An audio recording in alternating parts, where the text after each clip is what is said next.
बच्चों, आज मैं आपको बता रहा हूँ कक्षा 12 के चित्रकला आलेखन के का जो पेपर आता है वो कैसे आता है। देखिए, यूपी बोर्ड का जो पेपर होता है वो 3 घंटे 15 मिनट का होता है। 15 मिनट आपको पेपर पढ़ने के लिए दिए जाते हैं और 3 घंटे आपको काम करने के लिए दिए जाते हैं। यहाँ पर मैं आपको एक बात साफ साफ बताना चाहूँगा कि पेपर शुरू करने से पहले सबसे पहले उसके जो नोट्स होते हैं वो आपको पढ़ने चाहिए। देखिए, यहाँ पे पेपर का पहला पेज है, इसमें नोट्स साफ साफ दिखाई दे रहे हैं, ये आपको सबसे पहले पढ़ने होंगे। ये जो मैं आपको सैम्पल पेपर दिखा रहा हूँ ये 2020 में जो बोर्ड परीक्षा हुई थी चित्रकला आलेखन का, उसका पेपर है, सैम्पल पेपर है।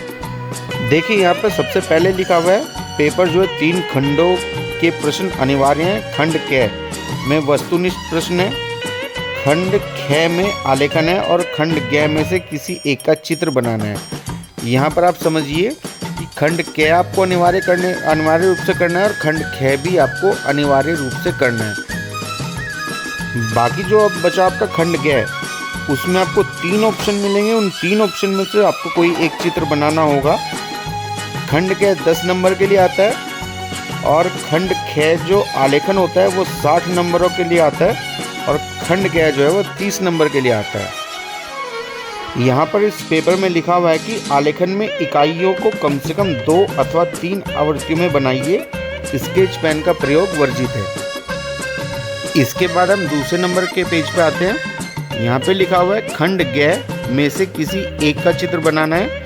सभी के अंक समान है। वस्तु चित्रण अथवा प्रकृति चित्रण अथवा स्मृति चित्रण अथवा प्राकृतिक दृश्य चित्रण, इनमें से आपको कोई एक बनाना होगा।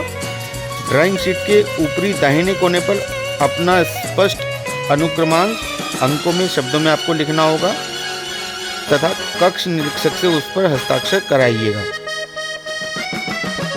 इसके साथ ही यहाँ पर एक और निर्देश दिया गया है, दिए गए पारदर्शी कागज यानी कि ट्रेसिंग पेपर पर भी अपना अनुक्रमांक लिखिए और उसे उत्तर पत्र के साथ संलग्न कीजिए। यहाँ बच्चों मैं आपको बता दूं, जो ट्रेसिंग पेपर यहाँ पे बताया गया है, इस ट्रेसिंग पेपर की मदद से आप इकाइयाँ बना सकते हैं। 2 इकाई 3 इकाई जितनी मर्जी बना सकते हैं। इसके बाद आप पेज नंबर 3 पे आइएगा। यहाँ पर जो खंड क है अनिवार्य खंड है, जिसमें कि वस्तुनिष्ठ प्रश्न आते हैं, ऑब्जेक्टिव टाइप क्वेश्चन जो 10 नंबर के लिए आते हैं, वो शुरू हो रखे हैं। वो मैं अभी आपको बताता हूँ कौन कौन से प्रश्न हैं और कैसे कैसे क्या क्या उनका उत्तर है।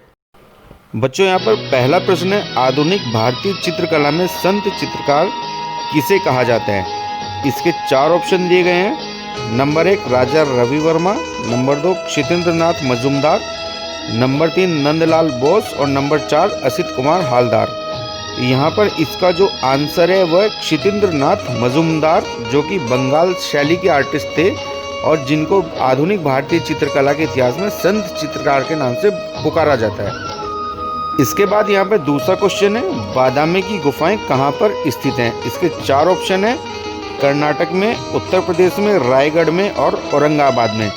तो बच्चों, यहाँ पे मैं आपको बताना चाहूँगा कि बादामी की जो गुफाएं हैं वो कर्नाटक में स्थित हैं, तो इसका सही उत्तर हुआ कर्नाटक। इसके बाद हम पेज नंबर 4 पर आ गए। यहाँ तीसरा सवाल है, भीमबेटका की गुफा चित्र जो है भारत में कहाँ पे स्थित हैं। इसके 4 ऑप्शन है, उत्तर प्रदेश, मध्य प्रदेश, दक्षिण भारत, हिमाचल प्रदेश। तो इसका सही उत्तर हुआ मध्य प्रदेश। फिर चौथे नंबर का सवाल है, निम्नलिखित में से चित्रकला किस श्रेणी में आती है। तो इसका सही उत्तर होगा दृश्य। इसके 4 ऑप्शन है, श्रव्य, दृश्य, दृश्य श्रव्य, इनमें से कोई नहीं। तो चित्रकला जो है वो दृश्य श्रेणी में आती है, तो इसका सही आंसर होगा बी, दृश्य। इसके बाद सवाल नंबर 5 है, चित्रकला में मानव देहाकृति को कितने भागों में विभाजित किया गया है। इसके 4 ऑप्शन है, 7.5 भागों में, दूसरा 8 भागों में, तीसरा 9 भागों में और चौथा 10 भागों में। तो यहाँ पे थोड़ा सा कन्फ्यूज़न है 7.5 भागों में और 8 भागों में, क्योंकि प्राचीन चित्रकला के इतिहास में 7.5 भागों का भी वर्णन है और 8 भागों का भी वर्णन है, लेकिन इसका जो सही आंसर होगा वो आएगा 8 भागों में। इसके बाद पेज नंबर 4 पे ही क्वेश्चन नंबर 6 है, कि किस मुगल बादशाह ने इलाहाबाद में अपनी चित्रशाला बनवाई थी? तो इसका सही उत्तर है जहांगीर। फिर क्वेश्चन नंबर 7, भारत में कंपनी शैली का प्रमुख केंद्र था? तो बच्चों इसका आंसर आएगा पटना। इसके बाद हम पेज नंबर 5 पे आ जाते हैं। पेज नंबर 5 पे सबसे ऊपर देखिए सवाल नंबर 8। सवाल नंबर 8 है, पूर्व मध्यकालीन अवधि की चित्रकला में पाल चित्रशैली के मुख्य विषय किस धर्म पर आधारित थे? तो इसका सही उत्तर है ए बौद्ध। फिर है सवाल नंबर 9, समकालीन चित्रकार जामिनी राय ने किस कला शैली के अंतर्गत चित्रण किया? तो इसका सही उत्तर है ब लोक कला। और इसके बाद पेज नंबर 5 पे 10वें नंबर का सवाल है, हड़प्पा से प्राप्त प्रसिद्ध नृत्यांगना मूर्ति किस धातु से बनी हुई है? तो इसका सही उत्तर है स कांस्य। इसके बाद पेज नंबर 6 और 7 में वही क्वेश्चंस इंग्लिश में आए हुए हैं। फिर हम आते हैं पेज नंबर 8 पर, जहां पर खंड ख जो कि आलेखन है और जो अनिवार्य होता है ड्राइंग डिजाइन या चित्रकला आलेखन का। यहाँ पर आपको 2 सवाल दिए गए हैं चित्रकला आलेखन के, जिनमें से आपको सिर्फ एक करना है। पहला सवाल है, अलंकारिक पर्दे के एक किनारी यानी कि बॉर्डर के लिए उपयुक्त एक सुंदर आलेखन बनाइए जो 8 सेंटीमीटर गुना 24 सेंटीमीटर के आयत में हो। आलेखन सूरजमुखी के फूल, पत्तियों तथा कलियों पर आधारित हो। उसमें अनुकूल स्थान पर किसी पशु अथवा पक्षी का समावेश करें। आलेखन अलंकारिक या प्राकृतिक हो सकता है। इसे केवल 3 सहयोगी रंगों में पूर्ण करें। आलेखन में प्रभावी संगति दिखाई पड़े। रंग व्यवस्था चमकदार एवं नेत्र रंजक होनी चाहिए। तो बच्चों यहाँ पे ध्यान देने वाली बात है कि ये कहा गया 3 सहयोगी रंगों में पूर्ण करें। तो क्योंकि मूल रूप से रंग 3 ही होते हैं, लाल, नीला, पीला, इसलिए आप इसमें कितने भी रंग लगा सकते हैं। इसके बाद जो दूसरा क्वेश्चन है ऑप्शन में है, वो है एक नृत्य कक्ष के लिए फर्श के उपयुक्त मौलिक आलेखन की रचना एक वृत्त में कीजिए। वृत्त का अर्धव्यास 8 सेंटीमीटर होना चाहिए। उक्त आलेखन अलंकारिक, मछली, कमल पुष्प, पत्तियों तथा कलियों पर आधारित होना चाहिए। आलेखन अलंकारिक या प्राकृतिक हो सकता है तथा इसे केवल 3 रंगों में सुंदर संगति के साथ पूर्ण कीजिए। रंग व्यवस्था आकर्षक एवं नेत्ररंजक हो।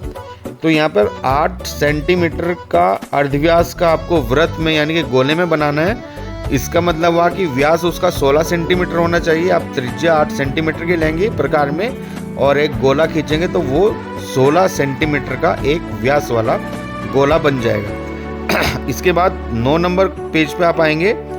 इसमें निम्नलिखित बिंदुओं पर विशेष ध्यान दें, क्योंकि देखिए बच्चों जो 60 नंबर का आपका आलेखन आता है वो 60 नंबर आपके डिवाइड होते हैं। पहले इकाइयों की मौलिकता एवं पुनरावृत्ति, उसके लिए 12 नंबर। दूसरा लयात्मक रेखांकन के लिए 12 नंबर। तीसरा उत्तम संगति एवं रंग योजना के लिए 24 नंबर। और चौथा सामान्य प्रभाव एवं आकर्षण के लिए 12 नंबर। तो ये 12, 12, 24, 12 मिलकर के 60 नंबर हो जाते हैं। और इसी संगति का आपको ध्यान रखना पड़ता है, इसी क्रम का ध्यान रखना पड़ता है। और पूरे आलेखन में आपको 60 नंबर में से नंबर इसी क्रम में दिए जाते हैं। यहाँ ध्यान देने वाली बात यह है कि चित्रकला आलेखन के पेपर में आलेखन सबसे महत्वपूर्ण होता है, जो कि 60 नंबरों के लिए आता है और इसे आप बिल्कुल भी छोड़ नहीं सकते।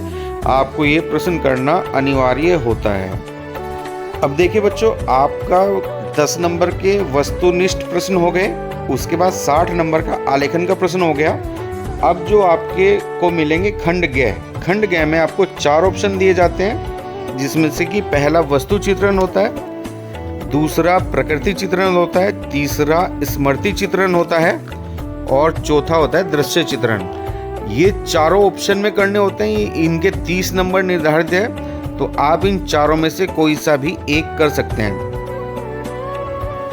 यहाँ पर पेज नंबर 10 पे सबसे पहले वस्तु चित्रण दिया हुआ है, जिसमें लिखा हुआ है कि वाटमैन हैंडमेड पेपर पर, कार्टिज पेपर पर अथवा पेस्टल कागज पर अपने सम्मुख रखी हुई वस्तुओं के समूह का चित्रण कीजिए तथा इसे तेल रंग, जल रंग, पोस्टर रंग, पेस्टल रंग अथवा ऑयल पेस्टल द्वारा चित्रित कीजिए। चित्र 20 सेंटीमीटर से छोटा नहीं होना चाहिए। वस्तु समूह के साथ पृष्ठभूमि के अंतर्गत वस्त्र विन्यास तथा अग्रभूमि का उचित चित्रण कीजिए। वस्तु के समूह का चित्रण करते समय निम्न बातों का ध्यान रखिए। वस्तु का उचित आकार तथा उसका उचित अनुपात में चित्रांकन हो, जिसके लिए 10 नंबर है। रंग योजना में वस्तुओं के वास्तविक रंग की समीपता को ध्यान में रखते हुए सही छाया प्रकाश एवं प्रतिछाया का अंकन हो, जिसके लिए 15 नंबर निर्धारित हैं। और आखिर में वस्तु संयोजन सही हो, जिसके लिए 5 नंबर निर्धारित हैं। इसमें आपके सामने कुछ वस्तुएं रख दी जाएंगी, उनके पीछे कोई कपड़ा वगैरह लगा दिया जाएगा और आपको वो सामने रख करके बनाना होगा। अगर आपको ये नहीं करना तो इसके बाद दूसरा ऑप्शन है। जो दूसरा ऑप्शन है वो है प्रकृति चित्रण, जिसमें कि लिखा हुआ है केंद्र द्वारा दिए गए ड्राइंग कागज पर अपने सामने रखे हुए पुष्प पौधे में से कम एक पुष्प, एक कली, 3-4 पत्तियां एवं पौधे की टहनी का प्राकृतिक चित्रण इस प्रकार करें कि उसमें टहनियों के निकास कोण, रंग एवं रेशे उचित ढंग से चित्रित हुए दिखाई दें। चित्र को जल रंगों द्वारा पूर्ण कीजिए। प्राकृतिक चित्रण स्मृति से न बनाएं। चित्र का आकार 20 सेंटीमीटर से कम न हो। पुष्प की ताजगी एवं रंग और पत्तियों एवं कलियों के रंग प्राकृतिक रूप से हूबहू दिखाने का प्रयास कीजिए। ये भी 3 भागों में विभाजित होता है। पौधे का उचित आकार एवं प्राकृतिक रूप से विन्यास के लिए 10 नंबर, पारदर्शी एवं आकर्षक रंग योजना के लिए 15 नंबर और प्राकृतिक सौष्ठव एवं निकास कोण के लिए 5 नंबर। यहाँ पर ये जो है पुष्प चित्रण जो है आपको, जिसे प्रकृति चित्रण भी कहते हैं, इसमें ये सिर्फ आपको जल रंगों में ही बनाना होता है। इसके बाद हम अगले पेज 12 नंबर पर आ जाते हैं। इसमें सबसे ऊपर दिया हुआ है स्मृति चित्रण। ये भी ऑप्शन में है 30 नंबर के लिए। इसमें लिखा हुआ है दिए गए ड्राइंग शीट पर अपनी स्मृति से निम्नलिखित में से किसी एक का छाया प्रकाश तथा प्रतिछाया युक्त चित्र पेंसिल, HB की पेंसिल हो सकती है, 1B की, 2B की, 3B की, कुछ भी हो सकती है, अथवा चारकोल से बनाइए। चित्र की माप लगभग 15 सेंटीमीटर हो। इसमें जो है आपको ऑप्शन दिए गए हैं शरीफा 2 पत्तियों सहित, दूसरा हंस, तीसरा कुल्हाड़ी और चौथा लालटेन। इनमें से आपको अपनी स्मृति के आधार पर स्मृति चित्रण बनाना है। अगर आप ये तीनों भी नहीं करना चाहते फिर चौथा ऑप्शन दिया हुआ है दृश्य चित्रण, जिसमें कि आपको लैंडस्केप पेंटिंग करनी होती है, जिसमें लिखा हुआ है दिए गए ड्राइंग शीट पर 20 सेंटीमीटर गुना 15 सेंटीमीटर के आयत में निम्नलिखित में से किसी एक का दृश्य चित्रण तैयार कीजिए। चित्रांकन का माध्यम जल रंग, पोस्टर रंग अथवा अन्य कोई माध्यम हो सकता है। दृश्य चित्र के माध्यम का चुनाव एवं संयोजन सुंदर एवं आकर्षक होना चाहिए, जिसमें कि आपको दृश्य चित्रण दिए गए हैं। खेत में कार्य करती 2 स्त्रियां, एक पेड़ के साथ 2 झोपड़ियां, मंदिर परिसर।